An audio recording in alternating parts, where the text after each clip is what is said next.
हाँ, नमस्कार दोस्तों एवं छात्र छात्राओं। आज अपना GK Ravindra Chauhan YouTube channel के ऊपर मैं फिर से हाजिर हूँ। टॉपिक है कोटा के हाड़ा चौहान। कोटा के हाड़ा चौहान, अजमेर के चौहान, रणथंभौर के चौहान, ये सारे अपने पूरे हो गए थे। यूट्यूब के ऊपर राजस्थान जीके से संबंधित बात करें तो राजस्थान का भूगोल A to Z टॉपिक डाल दिए हैं। राजस्थान की कला संस्कृति A to Z टॉपिक डाल चुका हूं।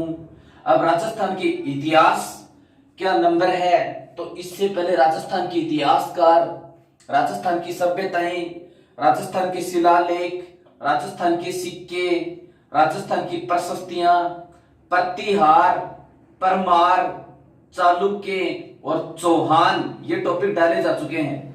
और चौहान आज हैं कोटा के हाड़ा चौहान। ठीक है। अब राजस्थान जीके के अलावा India GK, psychology, math, reasoning, इनकी क्लासें भी जो महत्वपूर्ण टॉपिक है वो डाल दिए हैं। जो टॉपिक बचे हुए हैं वो राजस्थान जीके कंप्लीट होने के बाद में फिर से डाल दिए जाएंगे। तो इस GK Ravindra Chauhan YouTube channel के ऊपर छोटी से लेकर के बड़ी तक की कंपटीशन की कोई भी एग्जाम हो, सारा मैटर आपको उपलब्ध मिलेगा। और कोई भी नया टॉपिक डालना हो तो मेरे को कमेंट करके आप बोल सकते हैं यूट्यूब के ऊपर, वो भी 2 या 3 दिन के अंदर आपको निश्चित तौर पर मिल जाएगा। अब ये लॉकडाउन का समय है।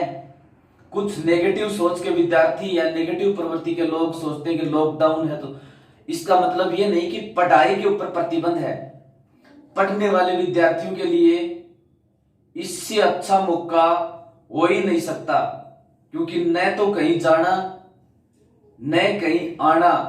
और जो कंफ्यूज के प्रश्न होते हैं उनका सॉल्यूशन, उनका समाधान करने का बहुत अच्छा मौका है। तो लॉकडाउन का पूरा फायदा उठाइए। मैं भी रोजाना 4-5 क्लास किसी भी कंपटीशन से संबंधित है डालता रहूंगा, आपका मनोबल बढ़ाता रहूंगा।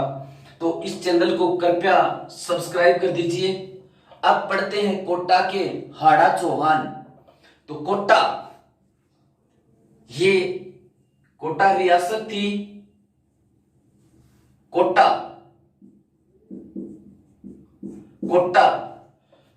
में किस चौहान वंश के शासकों ने शासन किया?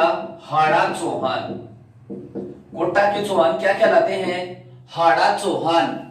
फिर कोटा और बूंदी दोनों ही रियासतों की कुल देवी कौन सी है?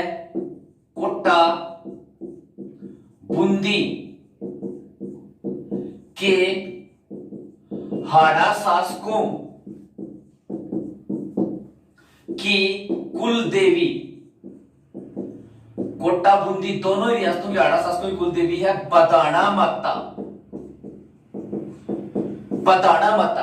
कोटा और बूंदी दोनों रियासतों के शासकों की कुल देवी कौन सी है? बदाणा माता।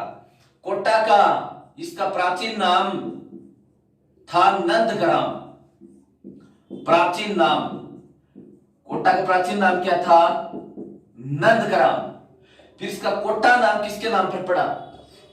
कोटिया भील। कोटिया भील के नाम पर कोटा पड़ा। तो कोटा ये रियासत बूंदी रियासत से अलग होकर के कोटा रियासत बनी थी। कोटा रियासत में कौन से चौहानों ने शासन किया? हाड़ा चौहानों ने शासन किया। कोटा और बूंदी दोनों ही हाड़ा चौहान शासकों की कुल देवी कौन सी है? बदाणा माता। कोटा का प्राचीन नाम नंदग्राम। कोटिया भील के नाम पर इसका क्या नाम पड़ा? कोटा नाम पड़ा था। अब देखो, शुरुआत में प्रश्नों की शुरुआत करते हैं कि कोटा रियासत कब बनी थी, किस रियासत से अलग होकर बनी थी और किस मुगल शासक के काल में बनी थी, यानी कोटा रियासत कब बनी थी, अगला प्रश्न। तो कोटा रियासत ये बनी थी 1631 में। कोटा रियासत कब बनी थी? 1631 में। किस मुगल शासक के काल में? तो इसका उत्तर होगा जहांगीर के काल में। कोटा रियासत और किस रियासत से अलग होकर के? बूंदी से अलग होकर। बूंदी से अलग होकर, यानी कोटा रियासत पहले ये बूंदी रियासत हुआ करती थी, और बूंदी रियासत से अलग होकर के कोटा रियासत कब बनी थी? 1631 में। किस मुगल शासक के काल में? किस मुगल शासक के काल में? तो जहांगीर नहीं, सॉरी, शाहजहां के काल में। शाहजहां के काल में। और किस रियासत से अलग होकर के? बूंदी रियासत से अलग होकर के। तो कोटा रियासत का निर्माण किस रियासत से हुआ? बूंदी रियासत से अलग होकर हुआ। कब हुआ? 1631 में। और किस मुगल शासक के काल में? तो इसका उत्तर क्या होगा? शाहजहां के काल में होगा। और 1631 में बूंदी का शासक किसको बनाया गया? रतन सिंह के पुत्र माधो सिंह को बूंदी का, इस कोटा का शासक बनाया। तो प्रथम शासक, कोटा का प्रथम शासक कौन था? माधो सिंह। कोटा का प्रथम शासक, पहला शासक कौन था? माधो सिंह, जो कब से कब तक रहा? 1631 से और 1658 तक रहा माधो सिंह। कोटा का पहला शासक कौन था? माधो सिंह। 1631 से कब तक रहा? 1658 तक रहा था ये माधो सिंह। अब देखो, कोटा नगर भी इसी माधो सिंह ने बसाया था। जो कोटा शहर है, कोटा शहर, वो किसने बसाया था? माधो सिंह ने। तो कोटा नगर का संस्थापक, कोटा नगर का संस्थापक कौन हो गया? माधो सिंह। कोटा नगर का संस्थापक कौन हो गया? माधो सिंह। कोटा नगर का संस्थापक कौन हो गया? माधो सिंह। अब देखो, इसके बाद में कोटा नगर बसाया था। कोटा का प्रथम शासक था ये 1600 और कब से कब तक रहा था? 1631 से 48 तक, सॉरी, 1631 से 1648 तक। ये कोटा रियासत का थोड़ा सा परिचय हुआ। कोटा में कौन से चौहानों ने शासन किया? हाड़ा चौहानों ने। कोटा और बूंदी के हाड़ा चौहानों की कुल देवी कौन सी है? बदाना माता। कोटा का प्राचीन नाम नंदग्राम। इसका कोटा नाम किसके नाम पर पड़ा था? कोटिया भील के नाम पर इसका कोटा नाम पड़ा था। कोटा रियासत कब किससे अलग होकर बनी थी? तो बूंदी से अलग होकर के। और कब बनी थी? 1631 के अंदर बनी थी। किस मुगल शासक के काल में? शाहजहां के काल में। कोटा का जब 1631 में बनी थी तो इसका प्रथम शासक कौन था? तो प्रथम बूंदी के शासक रतन सिंह का पुत्र माधो सिंह कोटा का प्रथम शासक बना था। तो प्रथम शासक कौन हो गया? माधो सिंह। माधो सिंह ने कोटा शहर बसाया। तो कोटा नगर भी किसने बसाया था? माधो सिंह ने बसाया था। ठीक है। अब देखो, इसके बाद में दूसरा शासक बनता है राव मुकुंद सिंह हाड़ा। दूसरा शासक राव मुकुंद सिंह हाड़ा, यानी हाड़ा वंशीय थे। हाड़ा लगता है इनके साथ में, कोटा और बूंदी के साथ। राव मुकुंद सिंह हाड़ा ये 1648 से 1658 तक रहे। राव मुकुंद सिंह हाड़ा 1648 से 1658 तक रहे और 1658 में इसकी मृत्यु हो गई। देखो, सामूगढ़ का युद्ध हुआ था। सामूगढ़ का युद्ध, ये सामूगढ़ का युद्ध के अंदर लड़ता हुआ 1658 में हुआ था। औरंगजेब, ये सामूगढ़ का तरमत का युद्ध, तरमत का युद्ध। और तरमत का युद्ध हुआ कब था? तरमत का युद्ध हुआ कब था? 1658 के अंदर हुआ था। और 1658 में ये औरंगजेब के विरुद्ध लड़ता हुआ मारा गया। औरंगजेब व तारा सिकों के मध्य हुआ था, यानी शाहजहां के पुत्र थे, उनके मध्य उत्तराधिकार को लेकर लड़ाई हुई थी। तो औरंगजेब और तारा सिकों के मध्य लड़ाई हुई थी। ये औरंगजेब के विरुद्ध लड़ता हुआ मारा गया। औरंगजेब के विरुद्ध लड़ता हुआ मारा गया कौन? राव मुकुंद सिंह हाड़ा। तो राव मुकुंद सिंह हाड़ा 1648 से 58 तक रहा। ये 1658 में औरंगजेब और दारा सिकों की राजा बनने की जो लड़ाई हुई थी, उस लड़ाई में औरंगजेब के विरुद्ध लड़ता हुआ मारा गया। कौन सा शासक? राव मुकुंद सिंह हाड़ा। तो कोटा का कौन सा शासक औरंगजेब के विरुद्ध लड़ते हुए मारा गया था? कौन सा शासक है ये? राव मुकुंद सिंह हाड़ा। अब इसके ऊपर और क्या प्रश्न बनता है, दूसरा प्रश्न, ये एक बार शिकार खेलने के लिए गया हुआ था जंगल के अंदर, तो शिकार खेलते हुए इसको एक महिला मिली, अबली मीणी। अबली मीणी, अबली मीणी, अबली मीणी। हालांकि इसके 10 रानियां पहले से थी, लेकिन इसको अबली मीणी से भी प्यार हो गया, अबली मीणी से प्यार हो गया। तो अबली मीणी की याद में इसने कोटा के अंदर एक महल बनवाया था, उस महल का नाम अबली मीणी का महल, अबली मीणी का महल, इसका निर्माण करवाया था, अबली मीणी का महल। ये अबली मीणी इधर से मालवा पड़ता था, ये राजपुताना पड़ता था, तो मालवा और राजपुताना इसकी सीमा पर एक महल बनवाया था, अबली मीणी का महल। तो अबली मीणी का महल किसने बनवाया था, राव मुकुंद सिंह आड़ा ने बनवाया था। ध्यान रहे, इसको राजस्थान का दूसरा ताजमहल कहते हैं, अबली मीणी का महल, इसको राजस्थान का दूसरा ताजमहल कहते हैं। अबली मीणी के महल को राजस्थान का ताजमहल तो कहते हैं जसवंत थड़ा, जसवंत थड़ा। और जसवंत थड़ा है कहां पर, जोधपुर के अंदर है। इसको राजस्थान का ताजमहल कहते हैं। राजस्थान का दूसरा ताजमहल अबली मीणी का महल, अबली मीणी का महल किसने बनवाया था, राव मुकुंद सिंह हाड़ा ने बनवाया था। फिर से बताता हूं, आज अपना टॉपिक है कोटा के हाड़ा चौहान। बहुत ही आसान है। कोटा में कौन से चौहानों ने शासन किया, हाड़ा चौहानों ने। बूंदी, कोटा और बूंदी के हाड़ा शासकों की कुलदेवी कौन सी है, बदाना माता। कोटा प्राचीन नाम नंदग्राम, कोटिया भील के नाम पर इसका नाम कोटा पड़ा था। कोटा रियासत किससे अलग होकर बनी, बूंदी से, बूंदी से अलग होकर बनी। कब बनी, 1631 में। किस मुगल शासक के काल में, शाहजहां के काल में। कोटा बूंदी से अलग होकर रियासत बनी, तो इसका पहला शासक कौन था, माधो सिंह।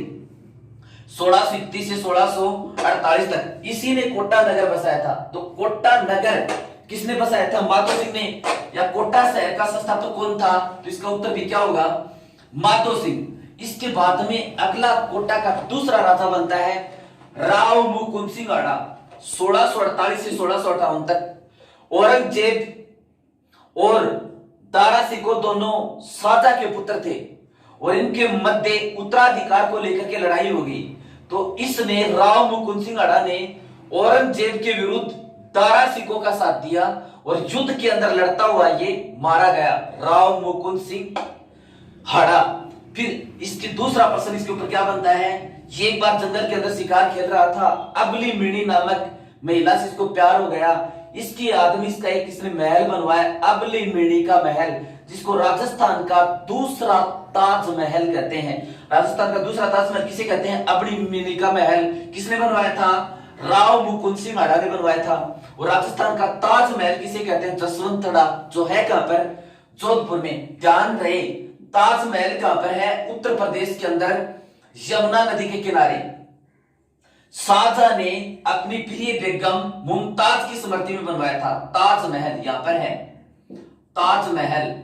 इसका निर्माण किसने करवाया था, शाहजहां ने करवाया था। किसकी स्मृति में करवाया था, अपनी प्रिय बेगम मुमताज की स्मृति में करवाया था। और इस ताजमहल का निर्माण राजस्थान में किस स्थान से सफेद संगमरमर ले जाकर करवाया था, मकराना, नागौर से सफेद संगमरमर ले जाकर करवाया था। और ये ताजमहल क्या है, एक मकबरा है, मकबरा है। किसका मकबरा है, मुमताज का मकबरा है। दुनिया के 7 आश्चर्यों में शामिल है।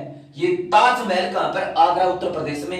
दक्षिण भारत का ताजमहल ये है औरंगाबाद, औरंगाबाद महाराष्ट्र में। और उसका नाम क्या है, बीबी का मकबरा, बीबी का मकबरा, दक्षिण भारत का ताजमहल। जीके में यही खासियत है, किसी भी एक टॉपिक को हम रट नहीं सकते, सारी बातें आपस में तुलनात्मक होनी चाहिए। एक बात याद आते हुए हमको दूसरी चीजों का ज्ञान होना चाहिए, और इसका सिर्फ एक ही सूत्र है, गहन अध्ययन, गहन पढ़ाई, बार बार अभ्यास।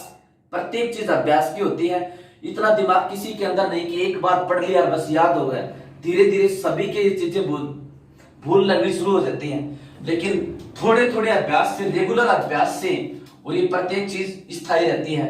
अब देखो, ये तीसरा राजा, कोटा का तीसरा शासक कौन बनता है, तीसरा शासक राव जगत सिंह। राव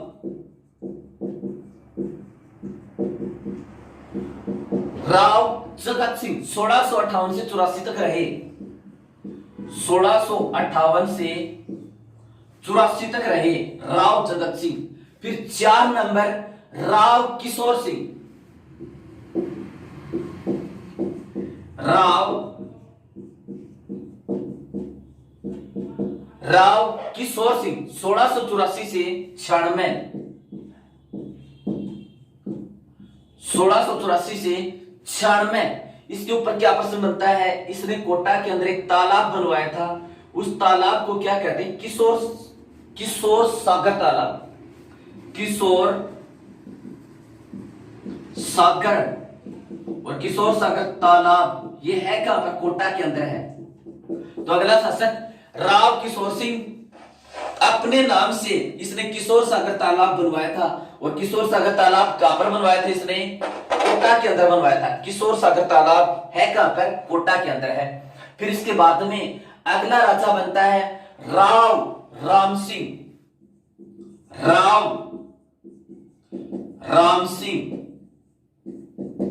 अगला शासक राव राम सिंह, ये 1696 से और 1707। 1696 से 1707। 1696 से 1707। इसके ऊपर देखो प्रश्न क्या बनते हैं। 1707 के अंदर औरंगजेब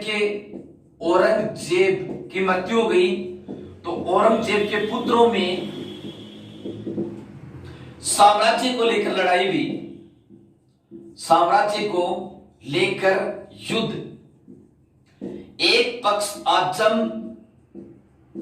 दूसरा पक्ष मुअज्जम।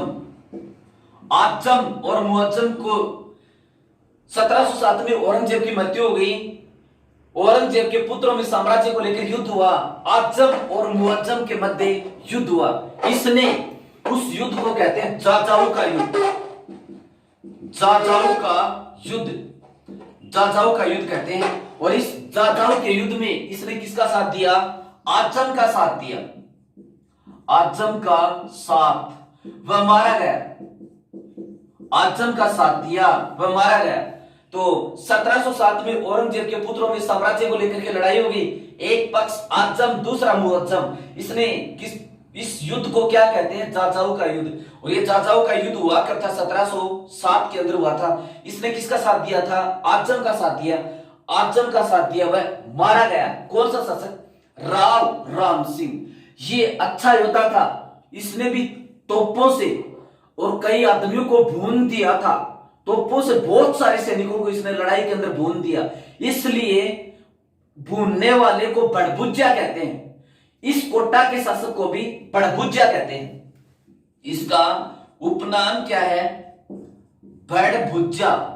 बड़भुजा कहते हैं अग्नि के अंदर कोई वस्तु को भूनने वाले को बड़भुजा कहते हैं। इसने तोपों से काफी पराक्रम दिखाया था। तोपों से काफी सैनिकों को इसने मार दिया था, भून दिया था। इसलिए बूंदी के किस शासक को बड़भुजा कहते हैं? राव राम सिंह को कहते हैं। अब इस राव राम सिंह के बाद में अगला शासक बनता है राव भीम सिंह। अगला शासक राव भीम सिंह। ये भीम सिंह 1707 और 1707 से 1720 तक। इसी ने कोटा का नाम नंदग्राम रखा था। ये कोटा है ना, कोटा। इस कोटा का इसने नाम रखा था नंदग्राम। तो नंदग्राम, राव भीम सिंह ने कोटा का क्या नाम रखा? नंदगांव या नंदग्राम। इसके बाद में अगला राजा बनता है अर्जुन सिंह।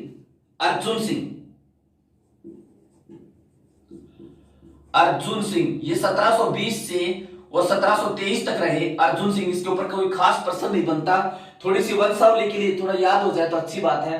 राव जगत सिंह, राव किशोर सिंह, किशोर सागर तालाब का निर्माण करवाया। राव राम सिंह 1696 से 7 में। 1707 में औरंगजेब के पुत्रों में साम्राज्य को लेकर युद्ध। आजम और मुअज्जम के मध्य जाजाऊ का युद्ध। इस 1707 के जाजाऊ के युद्ध में इसने आजम का साथ दिया और मारा गया। इसको बड़भुज्जा भी कहते हैं। किसको? राव राम सिंह को बड़भुज्जा, क्योंकि तोपों से इसने काफी लोगों को भून दिया था। फिर राव भीम सिंह, इसने कोटा का नाम नंदग्राम रखा। राव भीम सिंह, इसने कोटा का क्या नाम रखा? नंदग्राम रखा। भीम सिंह के बाद में अर्जुन सिंह और अब इसके बाद में दुर्जन सालहाड़ा। अगला राजा कौन बनता है? दुर्जन सालहाड़ा। कोटा का अगला शासक दुर्जन सालहाड़ा। दुर्जन सालहाड़ा, इस दुर्जन सालहाड़ा के ऊपर देखो क्या प्रश्न बनते हैं। दुर्जन सालहाड़ा पर ये 1723 से और 56 तक रहा। 1723 से कब तक रहे? 1756 तक कोटा के शासक रहे। इसने 1738 के अंदर कोटा पर मराठों का सर्वप्रथम आतंक इसके काल में हुआ था। इसके टाइम में 1738 में मराठों का कोटा पर आतंक हुआ। इसके काल में 1738 में कोटा पर सर्वप्रथम मराठों का आक्रमण। तो राजस्थान के अंदर बूंदी का इतिहास पढ़ाया, तब मैंने बताया था राजस्थान में सबसे पहले मराठों का हस्तक्षेप हुआ था बूंदी रियासत में 1734 के अंदर, बूंदी रियासत में। और बूंदी रियासत में उम्मेद सिंह को राजा बनाने के पक्ष में, उम्मेद सिंह को राजा बनाने के पक्ष में, यानी उम्मेद सिंह की जो माता थी वो, उसका नाम था इंद्र कुंवरी। इंद्र कुंवरी, और इंद्र कुंवरी कछुआ रानी थी, यानी जयपुर के शासकों की पुत्री थी, कछुआ रानी थी। इस इंद्र कुंवरी कछुआ रानी ने अपने पुत्र उम्मेद सिंह के पक्ष में राणोजी व होलकर को आमंत्रित किया था। राणोजी व होलकर को आमंत्रित किया था। तो मराठों का सबसे पहले प्रवेश बूंदी रियासत में। फिर मराठों ने राजस्थान में इतनी तबाही मचा दी थी, इतना लूटा था राजस्थान को। तो प्रश्न यहाँ पर कोटा के अंदर मराठों का आक्रमण कब हुआ था? 1738 में। किस शासक के काल में? दुर्जन सालहाड़ा के काल में। और फिर देखो कोटा से कर वसूला, एक अपना प्रतिनिधि कोटा में रख दिया और मराठे वापस चले गए कि आप हमको कर पहुंचाते जाना। तो कौन सा कर था? मराठों ने चौथ का कर वसूलना शुरू किया। चौथ का कर वसूलना शुरू किया मराठों ने, यानी कोटा पर आक्रमण, एक अपना प्रतिनिधि छोड़ दिया। और कौन सा कर वसूलना शुरू किया मराठों ने? कोटा से चौथ का कर वसूलना शुरू किया। अब देखो इसके बाद में एक प्रश्न और बनता है। यहां पर एक थी ब्रज कुंवर, कौन है? देखो ये ब्रज कुंवर, ये दुर्जन सालहाड़ा की पत्नी, दुर्जन हाड़ा की पत्नी, वह मेवाड़ के संग्राम सिंह सेकंड की पुत्री, यानी मेवाड़ का शासक था ना संग्राम सिंह सेकंड, उसकी पुत्री है ये। और इस दुर्जन हाड़ा की पत्नी है। इसने कोटा के किशोर तालाब में, कोटा के अंदर जो किशोर तालाब है, उस किशोर तालाब के अंदर, और जैसे मेवाड़ के अंदर जो पिछोला झील है वहां पर जग मंदिर महल है, उस जग मंदिर महल की तर्ज के ऊपर एक जग मंदिर महल और बनवाया था। तो देखो प्रश्न क्या है? अपने राजा चल रहा दुर्जन सालहाड़ा, इसकी पत्नी थी ब्रज कुंवर। ब्रज कुंवर, ये ब्रज कुंवर कहाँ की थी? इधर से मेवाड़ है, मेवाड़ का शासक संग्राम सिंह सेकंड इसकी पुत्री थी और दुर्जन हाड़ा की पत्नी थी। तो जो किशोर सागर तालाब है यहां पर कोटा में, जो किशोर तालाब है, और इधर से ये पिछोला झील है उदयपुर के अंदर। पिछोला झील के अंदर एक महल है, जग मंदिर महल। इस जग मंदिर महल की तर्ज पर, यानी इसी के समान किशोर सागर तालाब के ऊपर एक महल बनवाया था। तो जग मंदिर की तर्ज पर महल, जग मंदिर की तर्ज पर महल किसने बनवाया था? ब्रज कुंवर ने बनाया था। तो जग मंदिर और जगनिवास महल जो पिछोला झील के ऊपर है राजस्थान के अंदर, कहते हैं शाहजहां ने ताजमहल का निर्माण इन्हीं को देख करके करवाया था। ठीक है, और शाहजहां ने अपने पिता जहांगीर का जब विद्रोह किया बचपन में तो इन्हीं महलों के अंदर शरण ली थी। तो पिछोला झील के किनारे जग मंदिर है, उस जैसे जग मंदिर का निर्माण किशोर सागर तालाब कोटा में भी बनवाया। और वो किसने बनवाया? ब्रज कुंवरी, किसकी पत्नी थी? दुर्जन आड़ा की। और किसकी पुत्री थी? मेवाड़ के शासक संग्राम सिंह सेकंड की पुत्री थी। अब इसके बाद में राजा बनता है अजीत सिंह। 1756 से 58 तक रहा ये अजीत सिंह। ये 1756 से और कब तक रहा? 1758 तक रहा। इसके बाद में अगला राजा बनता है जो शत्रुसाल हाड़ा। अगला राजा कौन बनता है? ये शत्रुसाल हाड़ा। शत्रुसाल हाड़ा, इसके ऊपर देखो क्या पर 1758 से और 64 तक रहा। 1758 से और कब तक रहा? 64 तक रहा। इसने अपना एक सामंत था उसको सब कुछ सौंप दिया। झाला जालिम सिंह को दीवान नियुक्त किया। इसने झाला जालिम सिंह को दीवान नियुक्त किया। ये झाला जालिम सिंह विश्वास पात्र आदमी था। शत्रुसाल हाड़ा ने कोटा का दीवान किसको नियुक्त किया? झाला जालिम सिंह को नियुक्त किया। इसको क्या कहते हैं? झाला जालिम सिंह को, इसको कोटा का दुर्गादास राठौड़ कहते हैं। इसका उपनाम कोटा का दुर्गादास, इसको कोटा का दुर्गादास राठौड़ कहते हैं। किसको? शत्रुसाल हाड़ा को। क्यों कहते हैं? देखो, ये दुर्गादास राठौड़ कौन था? दुर्गादास राठौड़ या फिर ये जोधपुर है। दुर्गादास राठौड़ ये जोधपुर के शासक जसवंत सिंह का दीवान था। जसवंत सिंह का दीवान था और इसने औरंगजेब से अजीत सिंह की रक्षा की थी। अजीत सिंह की रक्षा की थी। बाद में अजीत सिंह ने इसको सरदारों के बहकावे में आकर के निकाल दिया था। तो कुछ समय तक मेवाड़ के शासक, यहां पर ये राज सिंह है, मेवाड़ के शासक राज सिंह की शरण में रहा। और उसके बाद में दुर्गादास राठौड़ चला गया उज्जैन, क्षिप्रा नदी के किनारे मध्य प्रदेश में। वहीं पर इसकी मृत्यु हो गई, वहीं पर इसकी छत्री भी है दुर्गादास राठौड़ की। तो दुर्गादास राठौड़ इतिहास में एक तो पन्ना है त्याग और बलिदान के लिए प्रसिद्ध है। उसके बाद में प्रसिद्ध कौन है? दुर्गादास राठौड़। ये मारवाड़ के शासक जसवंत सिंह का दीवान था, अजीत सिंह की रक्षा की थी, औरंगजेब से बचाया था। तो ये कोटा है, कोटा का यहां पर ये कोटा है। इस दुर्गादास राठौड़ के साथ इसकी तुलना कर दी, किसकी? झाला जालिम सिंह की।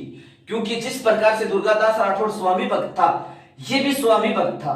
तो कोटा का दुर्गादास राठौड़ किसको कहते हैं? कोटा का दुर्गादास राठौड़ कहते हैं शत्रुसाल हाड़ा को।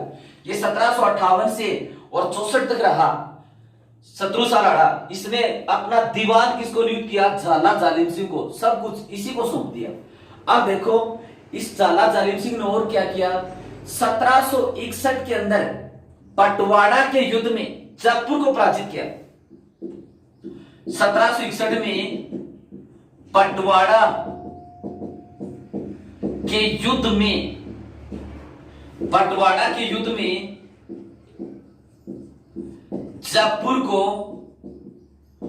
पराजित किया। झाला जालिम सिंह ने 1761 में पटवाड़ा के युद्ध में किस रियासत को पराजित किया? जयपुर रियासत को पराजित किया। और मराठा और पिंडारी, जिनका राजस्थान के अंदर लगभग रियासतों में आतंक हो चुका था, इसने मराठा और पिंडारियों से दोस्ती की और मराठा और पिंडारियों से दोस्ती करके कोटा की फिर रक्षा की। मराठा व पिंडारियों से दोस्ती कर कोटा की रक्षा की। किसने? झाला जालिम सिंह ने। अब इसके बाद में कोटा का दुर्गादास राठौड़ किसे कहते हैं, मैं पहले बता चुका हूं, झाला जालिम सिंह को।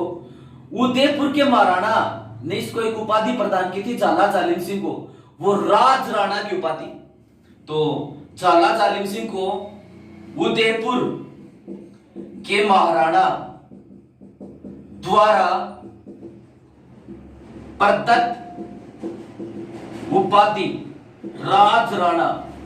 झाला जालिम सिंह को उदयपुर के महाराणा ने कौन सी उपाधि प्रदान की थी? राज राणा। राज राणा 1818 के अंदर इसी झाला जालिम सिंह ने ईस्ट इंडिया कंपनी से संधि की। 1818 में ईस्ट इंडिया कंपनी से संधि की। तो कोटा रियासत ने ईस्ट इंडिया कंपनी से समझौता कब किया था? 1818 में। और ईस्ट इंडिया कंपनी से संधि की, उसकी दो शर्त रखी।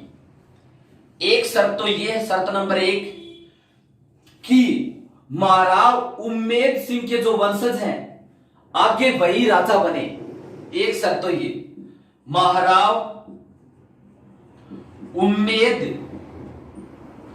सिंह के वंशज आगे राजा बने, कालक्रमी राजा बने। दूसरी शर्त यह रखी कि जालिम सिंह यानी मेरे जो वंशज हैं उनको उन राजाओं के दरबार के अंदर संपूर्ण अधिकार यानी दीवान का पद प्राप्त हो। दूसरा, झाला जालिम सिंह के वंशजों को कोटा में दीवान पद प्राप्त हो। ये दो शर्त रखी, कोटा रियासत के अंदर दीवान का पद प्राप्त हो। इस तरह से ये कोटा रियासत का गौरवपूर्ण इतिहास है। एक बार फिर से बताता हूं, शत्रु साल लड़ा 1758 से 64 तक रहा। झाला जालिम सिंह को इसने दीवान नियुक्त किया और झाला जालिम सिंह ने कोटा का भी बागडोर इसीलिए संभाली। इसको कोटा का दुर्गादास राठौड़ कहते हैं। एक प्रश्न इसके ऊपर। दूसरा प्रश्न, 1761 में इसने बंटवाड़ा के युद्ध में जयपुर को पराजित किया। इसके ऊपर 2 प्रश्न। बंटवाड़ा का युद्ध कब हुआ था? 1761 में। जयपुर को पराजित किया था किसने? झाला जालिम सिंह ने। मराठा और पिंडारियों से दोस्ती कर कोटा की रक्षा की झाला जालिम सिंह ने। उदयपुर के महाराणा यानी मेवाड़ के महाराणा ने इसको खुश होकर उपाधि प्रदान की थी राज राणा की। 1818 के अंदर ईस्ट इंडिया कंपनी के साथ भी संधि इसी ने करवाई थी झाला जालिम सिंह ने, 2 शर्तों के ऊपर। एक तो उम्मेद सिंह के जो वंशज हैं वही तो आगे जाकर राजा बने, और मेरे यानी झाला जालिम सिंह के जो वंशज हैं उनको कोटा के राजाओं के अंदर कोटा के राजा दीवान का पद उन्हीं को प्रदान करें। इस तरह से ये कोटा का इतिहास।